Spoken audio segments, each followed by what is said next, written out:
It'll be one to go this time by. Coming to the green, buddy, coming to the green. Let's go get him.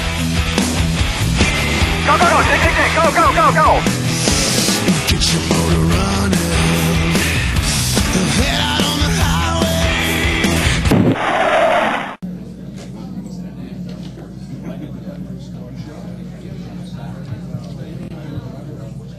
highway. Good morning, everybody. I want to thank you for coming in on what's really a busy day here in New Hampshire, and we appreciate your time. This will take about 20 minutes. I think you'll really be glad you came. If you have your cell phone, please just put that on stun or shut it off for us. My name is Bill Weber. I'm part of the TNT Race Announce team, and it's my pleasure to be here this morning on behalf of the Jimmie Johnson Foundation. This morning, our guests are Chandra and Jimmie Johnson, the co-founders of the Jimmie Johnson Foundation, Elizabeth Newbrand, the Director of Development and Community Affairs for the San Diego Habitat for Humanity, and Ken Cosman, the Superintendent for the San Diego Habitat for Humanity. Last year, Jimmie and Chandra held their first Jimmie Johnson Foundation golf tournament and dinner auction. Many of you were aware of it. You followed it. You saw how successful it was. Raised more than $500,000 for Habitat for Humanity in Jimmie's hometown of El Cajon. The Johnsons are here to give us an update on the tournament. It is back. It is bigger and better than ever, and there are some pretty neat tie-ins that I think you and the fans will definitely be excited about. So let's call up the head of the Jimmie Johnson, co-founder of the Jimmie Johnson Foundation, Jimmie Johnson. Thank you, Bill. Definitely not the head. I'm the co-founder. But thank you, everybody, for coming out. Thank you, Bill, for your time. Just a quick update on the event that we're having August 26th and 27th in Southern California. We have our golf tournament. Last year was a huge success, as Bill pointed out. This year we're excited to do it once again. Lowe's has been gracious enough to be our primary sponsor once again, and to also give us the signage on the race car in the Nationwide Series and in the Cup Series. So just really pleased and happy and thankful for all the support that Lowe's gives us on that.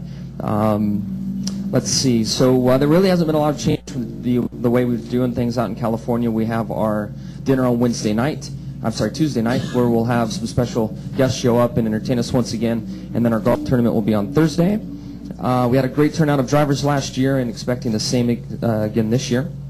And also because of the success we had last year, we've decided to continue our relationship with Habitat for Humanity, and we've built 2 homes through last year's golf tournament and fundraising that took place. And we're pleased to announce that we're going to have 2 more homes going into the same area in this plot of land that we've purchased and put together. So this time, that's about it. I'll bring Bill back up and we'll keep things rolling. Hang on. I think you changed the date. The golf is Wednesday, right? Oh, am I already messing this up? Wednesday, right? Okay, yeah, golf is Wednesday. Tuesday night is the dinner. Wednesday is golf. We were going to do 2 days of golf. That's right. I wouldn't mind that. We'll talk about that later. Okay, good. Thanks, Jimmie. Now to update us on the construction of the homes as well as the family selection process, I'd like to bring up Elizabeth Newbrand from San Diego Habitat for Humanity and Ken Cosman. Ken? Good morning, everybody. Thank you for having us here today to be part of this. We are very excited because we are extremely close to securing the family for the first home for this coming August for the festivities there. We are in the final selection process and going through the application, finishing up for the family. So they will be ready for the tournament and for the dinner in August. And so Jimmie and Chandra will be there to hand over the key to the first family of the 4 homes. In addition, we are going to be completing the other 3 homes throughout the year. Hopefully we'll be finished by mid next year sometime. And with this drawing right here, you can see that it's their beautiful 3-bedroom, 2-bath homes in El Cajon. And we would like to invite every single one of you to come up and please sign these posters, because we're going to be framing them and presenting them to the families to have in their homes, so they are reminded of the NASCAR community and how much they have been supported by the NASCAR community and Jimmie's fans, as well as we would not be able to do this without your commitment with us as well.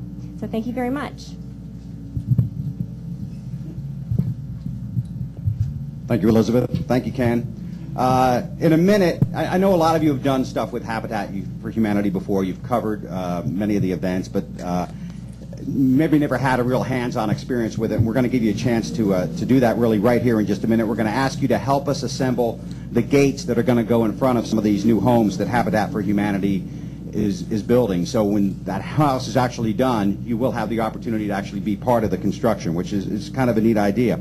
And like last year, Lowe's once again has allowed the Jimmie Johnson Foundation to be featured on Jimmie's number 48 Impala SS and on the number 5 Chevrolet that Jimmie's going to run the Auto Club Speedway the weekend of the golf tournament.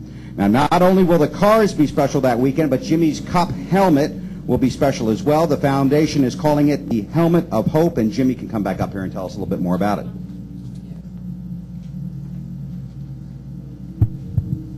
All righty, well, we're trying. There's so many great charities, and Shani and I have a hard time really deciding where and what we support and who we support. At the same time, we feel this is a great opportunity for the fans and for you, the media, to bring some recognition to charities that are important to you. In the past, I've worn a helmet we've auctioned off, and we're going to do that again with this helmet. But we thought it would be a good idea for 6 fans and for 6 media members if they would fill out the charity that's important to them. Each week we'll have a bucket that we put these names into. We will pull the charity out, and then that charity will go on the helmet. We'll clear coat over the helmet once everything is done. I'll wear this helmet in the race, and then we'll auction it off at our golf tournament. So we just thought it would be a great way to keep everybody involved and also bring recognition to a lot of these charities that are important to the race fans and to you, the media. So if we would, I guess, Bill, you have one in mind possibly to write down, and we'll kick it off with Bill filling out the first one, and this helmet will be full come the race in August. Thanks, Jimmie. You're going to get forms. You might have already passed them out, but if you don't have them, they're going to be passed out here in a few minutes. You'll be able to put your charity on there, and then Jimmie will draw one beginning at Daytona. That's where the first drawing will be. Some of you may not be able to go to Daytona, so you can fill out those entries today. They asked me to go ahead and submit my entry. I'm selecting the Peter T. Asmack Foundation. It helps seniors graduating from Tarpon Springs High School in Tarpon Springs, Florida, continue their education for those that need financial aid to continue education after high school. It's something that I've been involved in with a number of people in that community that have lived there for years, and it's a really neat organization. So I appreciate the opportunity, and I'll be crossing my fingers that you draw that out. Let's see, you should have your forms. I mentioned that. In a second, we're going to get Jimmie and Shani to go ahead and get to work on that gate. First, we think there probably might be a few questions for Jimmie. We're going to open this up. We'd like to start if you have a few questions about Habitat for Humanity for any of our participants, and then we'll get into some of the other business stuff. We have time for, maybe 5 or 6 questions here. Come back up. First question? Okay. Yeah, Jimmie, Kenny Bruce, NASCAR scene. Can you kind of explain to us how, with all this driver involvement in different foundations and charities out there, how you guys determined that you wanted to be involved with Habitat for Humanity, and why exactly you chose that? Well, for us, Shani and I, we want to give back to the community we live in. To have a starting point, we need to start somewhere, and we decided to give back in the Charlotte area where we live, in the areas where we grew up, and we hopefully will have some stuff to announce before long in the area where Shani grew up in Oklahoma. But as of now, the first goal has been to get San Diego up and going in the El Cajon area where I grew up. And growing up out there with all the wildfires and all the devastation that would take place over the years, it just seemed like building a home would be the right thing to do. Habitat is a fantastic organization. I've actually been on home builds in the past before this relationship started, and was just felt like it was the right thing to do, and really would make an impact in the El Cajon area where I grew up. Louis Frank, ESPN. Jimmie, you're blessed with a beautiful wife, and you've won the Daytona 500 and championships. What kind of feeling is it, though, to put a family in a home? That's a whole other level. Can you tell us what it feels like to place family in a home? That excitement's building, and we will experience that for the first time here before long. To watch it come through each stage has been extremely rewarding, but at the same time, we haven't been able to see the smile on a family's face and hand those keys over yet. So I can only anticipate what that's going to be like, but it just feels so good to give it back and to give to a great cause and to people that are extremely deserving. And we're really excited about it and look forward to August and when we can hand out the first set of keys. Please raise your hand, and I'll try to get the microphone to you.